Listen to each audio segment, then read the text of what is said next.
Hey, Happy New Year, everybody. It is officially January 1st, 2025, Wednesday afternoon. I think it's important that I put this video out because hopefully it will help a lot of you get started on the right foot to the new year. I'm going to give you, and we're going to jump right into it, 5 plus a bonus things to do right now, today, on New Year's Day, going forward to help your eBay store make more sales immediately. I've done a similar video to this, but a lot of people didn't see it. I have new subscribers, and also I'm adding to that video a little bit. So let's jump into that. Just really quick before we do, I did want to mention that I know in the United States, in New Orleans, last night, early this morning after New Year's, celebrations were winding down. There was a terrible terrorist attack on Bourbon Street, Bourbon and Canal Street. That's actually one of my favorite cities in the country. I know it's had its problems, but I really love their culture and their food. So thoughts and prayers out to those people, as the death toll, unfortunately, looks like it's still climbing above a dozen, maybe 15 people, and dozens more hurt. Also, there were some personal things that happened last night, New Year's Eve, to me, and nothing nearly on the level of that, of course, to somebody personally and dear friend of mine that I can't talk about right now, and also to a large content creator, TikTok, Instagram, YouTuber, who I happen to know personally. I've known for many, many years. I actually went to school with this person. We're going to discuss it in another video. It has to do with the video I did about lawsuits and dangerous products and something awful that happened to her. You guys are going to recognize who she is when I do the video about her, and hopefully I can get her to do an interview about it. Right now, she's dealing with what happened, and when she's over with that, possibly in weeks, we'll try to get her on the channel. She lives just down the road from me. Some people will know what I'm talking about just from that information, but it's important to note about dangerous products that are resold on the internet. And I don't know the full story, so I'm working on that. But let's jump into it. These are 5 things I want you guys to do today, New Year's Day, and every day, really, every single day on your eBay store. This is going to help you make more sales, get more traffic, move out old inventory, and overall get your numbers up to where they probably should be based on whatever amount of inventory that you have. Also, I apologize. You can hear my voice. I lost it. I was somewhere that was very loud last night, and I was talking to people, and I'm not sick. I'm not feeling bad. I'm not hungover. I'm none of that stuff. I just literally was having to nearly scream to talk to people. So yeah, it took a toll on my voice. Probably won't have a voice tomorrow. Okay, number 1, the first thing you have to do every single day, and this is an obvious no-brainer, cliche, eBay 101, list 10 items. I want you to go and pull out 10 items. Listing 5 items is great. 10 is the goal. 10 items every single day, Monday through Friday, and at least 10 total on the weekends. If you can do 20 on the weekends, great. Go list those items. That's the first thing you should do. Stop what you're doing. Stop whatever else is going on. List 10 items, get it up. The number 1 thing that triggers the eBay algorithm, besides good items at good prices, is listing new inventory. Do that right away. That should take you no more than an hour to an hour and a half. Depending on the items, clothing, shoes, whatever, you can list 6 to 8 items with measurements in an hour. You should be able to get done 10 in about an hour and 15, hour and 20. If you're doing remote controls or DVDs or video games or media or books, you could probably do all of those 10 in 45 minutes to an hour. Should be a little faster. If you're not, and it's taking you 2 and 3 hours, you're going too slow, find a new method. Look up my videos that show you how to list faster. Number 2, after you have those items up, I want you to go back through your old inventory. I want you to go back onto your eBay, to your actives, and sort it by when it was listed. You'll find items you listed in 22, 23, right? Sort it by the oldest listed. If you don't have that on your menu, go to customize on the active screen. There's a customize button in the right corner. I'll try to put a screenshot up, and sort it. Find those old items and end them. In 10, in 15, in 20, every single day, depending on how many you have listed. And then I want you to relist or sell similar. Typically, you want to do sell similar because that will give it a new item number and refresh it and get it all freshed up and new. Tell eBay it's a new item. If you have quantity of that item, or it has sales history, like you've listed quantity 5 and it sold a couple, but now it's slow, you want to relist that again so you keep that sales history. But when you do relist or even sell similar, check the quantity. It's always going to revert back to the original quantity you listed it with. So if you listed an item with quantity 6 and you've sold 2 of them and you only have 4 left and you hit sell similar or relist, it's going to say quantity 6. You got to edit that. Be careful. And when you do the relist or the sell similar, I want you to edit the price, $1, $2, drop it $1, drop it $2, drop it $3, whatever you have to do. I want you to fill in any recommended item specifics that you otherwise did not have filled in that you can fill in. Not all of them are fillable, inable. Is that a word? I don't know. But fill in what you can. If you just slacked off and you forgot about some of the item specifics that are recommended, they're not terribly important, but they certainly can help the eBay algorithm. So fill those in. Finally, change the title and description, move the words around, add some keywords, copy and paste, just make it a little different. Tell eBay that this is a different listing and that you've made an effort to get this item up to par, right? Does that make sense? That's number 2. Number 3, after you're done with that, sort your items again. This time, sort them by the highest price first, your most valuable items.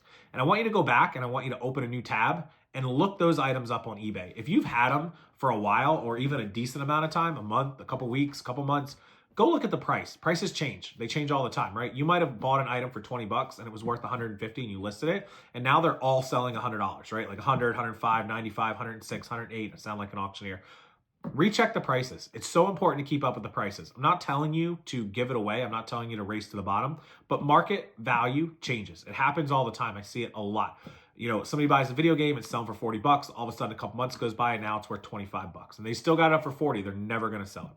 Recheck your highest prices. Start with like the top 10, top 15, top 20. Wherever you leave off, take a little screenshot of it. And tomorrow, start at that price. If you left off at the $100 items, start that and work your way down to the $50 items, to the 40, to the 30, right? On and on and on. This is called a price audit. You got to price audit your items on eBay from time to time. I constantly do it every day. I'm looking at things and I'm seeing how long they're sitting, how long I've had them, where I'm like, wow, I've had that item for 6 months. It's at 70 bucks. I'm dropping it to 60. Even if the comp solds look close, there might be a few close, just drop it a buck or two, right? Like leave it where it is, but drop it a buck or two. Get yourself in a better position. That's number 3.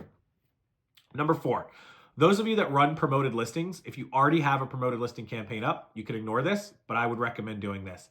End all your promoted listing campaigns, start a new promoted listing campaign, and do 2.5% or 3.5%. Do 0.5% more than what you were doing before. If you're already doing 9 or 10%, I recommend you drop that percentage. It's too much money. Save yourself some cash, I promise you. That's number 4. If you don't have promoted campaigns at all, please go start one and do 2% or 2.5%, the bare minimum. You only pay it if it sells. Do the general one, the standard promoted. Don't do the advanced one. And it will get you more views. It will get you more traffic and will bring eyeballs to your store. And if it sells, you're only paying 2.5%, whatever you do. It's pennies. If you sell a $50 item at 2%, can you guys do math? It's pretty easy. It's just $1, right? It's just $1 to move that $50 item. It adds up. And when I seem to do promoted listings and I sell, about 50 to 60% of my items sell at promoted listings, 50% do not sell at promoted listings. So really across the whole month, if I do 3%, only half my items sell at that. I'm spending about 1.5% in promoted listings. Does that make sense? Number 4, promos. Number 5, once you have all that done, you have your promoted listings up, all that's good to go. You've adjusted prices, you've relisted items, you've listed your 10 new items. Go run a sale. Start a markdown sale, do a sale event. I recommend a sale event. 10% is a starting point. If you do that, I'm okay with that. I highly recommend 15 to 20%. Think about if you wanted to go to one of your favorite stores and they said 10% off everything. You'd be like, oh, okay, 10%, maybe I'll go if I swing by. It's not enough to get you off the couch, right? But if they said, hey, 20% off everything, you might be like, okay, that's kind of a good sale, like 20%, 25%. If you have to adjust your prices accordingly, like I know I just told you to adjust prices down, but if you want to take note of what you're going to do for the sale and then run the sale at a bigger percentage, then you can hold off on a lot of the deep discounting on the other prices. I personally do 15, 20% sales and it works wonders. I run them from Friday to Monday and I run them Monday to Friday. The reason I do that is short-term sales to get buyer mentality and buyer thoughts into, oh my God, I got to hurry up and go. Buyer urgency. So if you ever watch like the car commercials, they're like, this weekend only. They don't want to tell you this month only. Well, I got all month to come in and shop, right? Like your sales running all month. Why would I go today? Why would I go tomorrow? I'll just go in 2 weeks, 3 weeks, and you might forget by then, right? This weekend only, Friday and Saturday only, Friday, Saturday, Sunday only, Sunday, Sunday, Sunday. People are like, oh my God, I got to go get it right now, right? Does that make sense? The urgency works. So you people that are running your sales for 30 days, I just don't think it does as well as if you had run it for 3 days or 5 days because buyers just know they have forever to shop. eBay sales, when you run them, they default to 30 days. So keep an eye on that and then go change the date and time of when it ends. You can, plan ahead. So that's number 5. Run a sale, run a markdown. I recommend the sale event. Some of you like coupons. So you can do the coupon if you want. It's an extra step. They have to get to the other screen to see the coupon. I think showing them the price with the sale event right at the beginning screen is the way to go. That's my opinion. You're welcome to yours. That's the 5 things. If you do those 5 things and you do them every single day, they should take you no more than 2 hours. It should take you an hour to list your items, say an hour and a half. You can end and relist items and price check the highest items, that's number 2 and 3, in like 10, 15 minutes. You can also do a promoted listing campaign in 5 minutes, and you can do a run and sale and markdown in 5 minutes. So that's 10 minutes. The other 2 are like 10 each. That's 20. That's 30 minutes, hour and a half for listing, 2 hours. If you have a ton of items, maybe it takes you 2.5 hours. Those 2 to 2.5 hours a day of auditing and upkeeping your store will get you tons more sales. I promise you, try it, come back, comment on the video, and tell everybody else how well it worked for you. The final bonus item that I'm going to tell you guys to do, this is like my 6th little bonus for you, is always check. I see this a lot when I do store audits and reviews, is people don't realize they have returns turned off on half their items and on the other half of the items. They don't realize that their handling time is 1 day on half their items and 3 days on the other half. Go back and just check really quickly. Just do this 1 time or 2 times. Check all your handling times, your returns, your policies. Make sure everything is where it should be. Like, just double check. Pretend like you're somebody on the outside looking in at your store. And speaking of that, if you need help after doing all of these 5 plus 6 bonus items, please don't hesitate to email me, rockstarflipper@gmail.com. I'm also going to put a link in the description box. It'll be the very first link, and it will be in the pinned comment. I'm going to comment on this video with the link as well. It goes directly to my 1 week, 2 week, and 4 week store reviews. If you don't want to do this, you don't understand it, you don't know how to do it, or you want somebody else like me to come through the store and tell you exactly which ones you should be editing and pricing and what you should be doing, let me do an audit and a review on your store and help you fix it. It's super affordable, it's super quick, it's super easy, and I'll work with you for a week, 2 weeks, or 4 weeks. The link is below. Go check it out. You can purchase it directly. And when you're done, if you purchase it, email me, let me know you got it, and I'll respond to you to get your access for eBay multi-user access to be able to go in and help you out with that. So thank you as always. Appreciate you watching it. Happy New Year again, everybody. Tragedy last night, unfortunately, and some of these personal issues and other stories. Please subscribe to the channel. Come back and watch, because I'm going to put these videos up in the coming days and weeks. It's super important, a lot of it to me, to share with you guys. So I want you to come back and see those videos when they're published. And in the meantime, if you could hit the like button for this one, and enjoy your evening, enjoy your New Year's Day, enjoy the rest of 2025, and hopefully I'll see you back here each and every day on the Rockstar Flipper YouTube channel. Have a wonderful night, guys. I'll see you later.